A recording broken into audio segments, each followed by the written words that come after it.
Bom dia, meus amigos.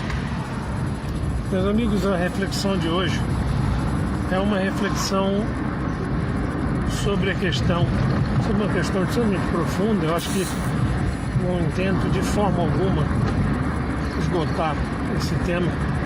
Devemos, em outros momentos, voltar a esse ponto, tá? Mas trago para vocês sobre a questão do sentido de vida.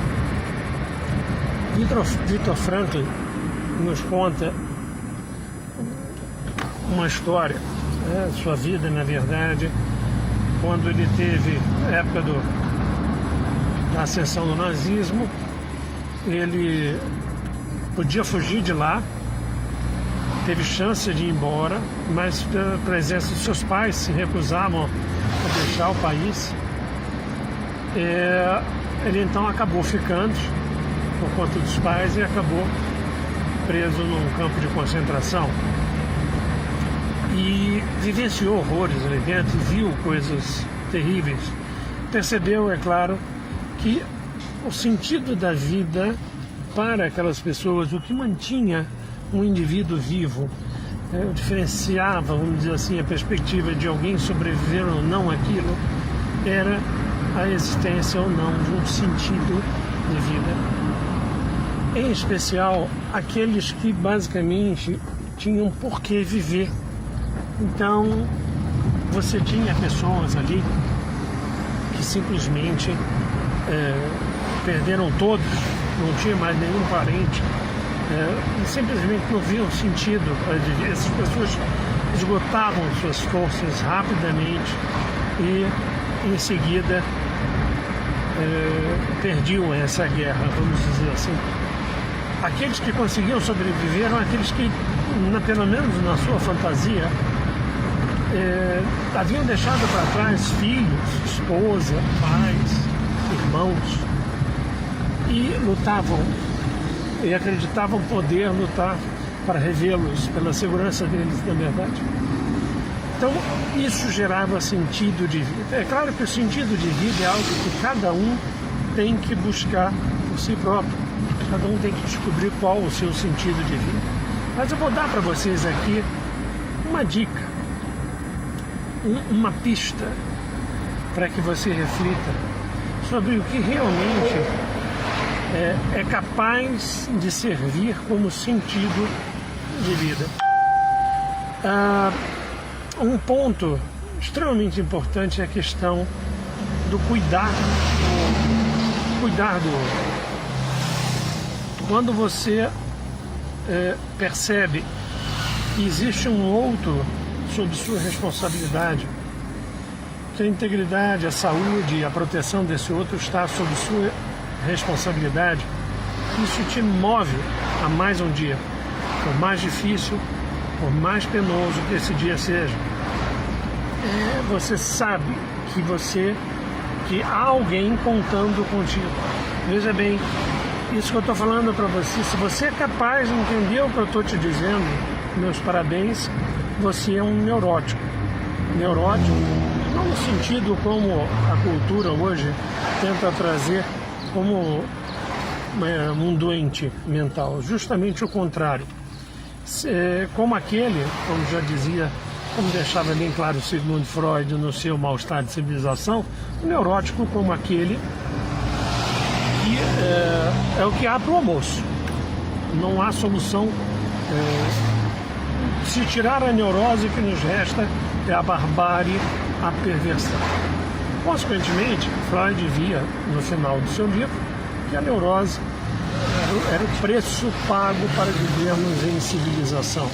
Tá? E o neurótico que eu trago aqui é a noção, bem de Ivan Capelato, de sermos capazes de vivenciar, de sentir o que ele chamou de tripé neurótico.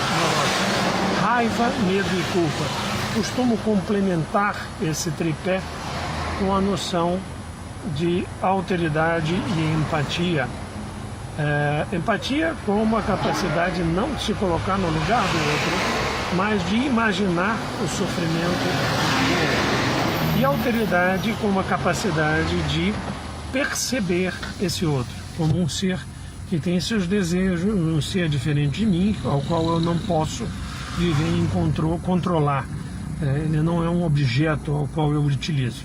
Em outras palavras, se você é incapaz de sentir isso, capaz de perceber, é claro que essa dica ela não serve para você. Você não vai, como você usa o outro como coisa, como você usa o outro como um objeto ao qual tem como única função você utilizar ele para atingir os seus objetivos, o seu prazer, esse sentido de vida você não vai conseguir. Você basicamente não se importa pelo outro, o outro é um objeto, consequentemente isso não é capaz de gerar sentido de vida. Não é à toa que a vida do perverso é uma vida muito... O que motiva é somente a destruição. E isso tudo tem um limite, né? Isso tudo tem com certeza um limite. Assim sendo, a dica de hoje é essa. Se você está percebendo nesse momento que a sua vida parece não ter sentido, parece ter perdido qualquer, como se você não fossem claros os objetivos, cuide de alguém, faça algo para alguém, comprometa-se com alguém, seja na questão de uma proteção, seja monetária, seja uma questão de saúde,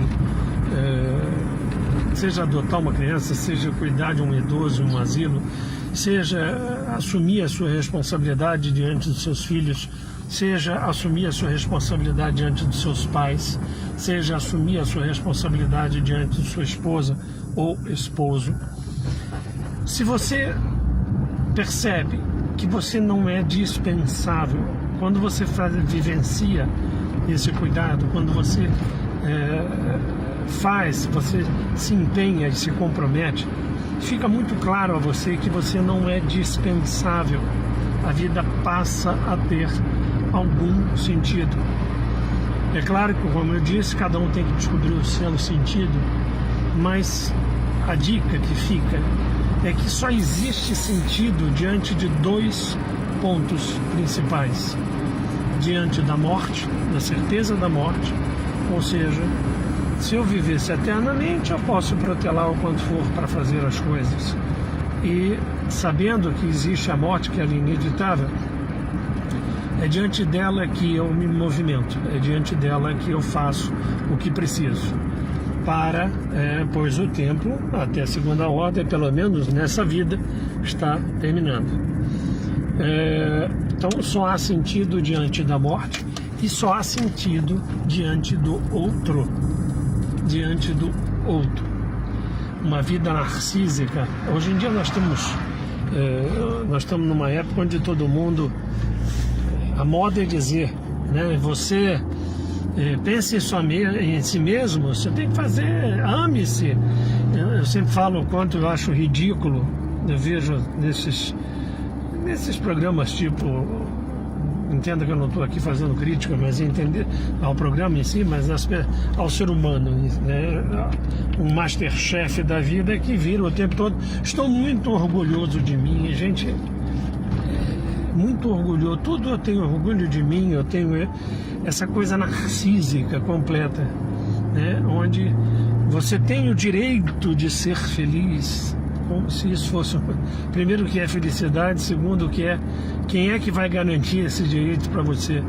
Na verdade, é diante do outro, é diante do cuidado do outro. Se você quer dar sentido à tua vida, comprometa-se. Alguém, sinta-se, perceba-se indispensável para alguém.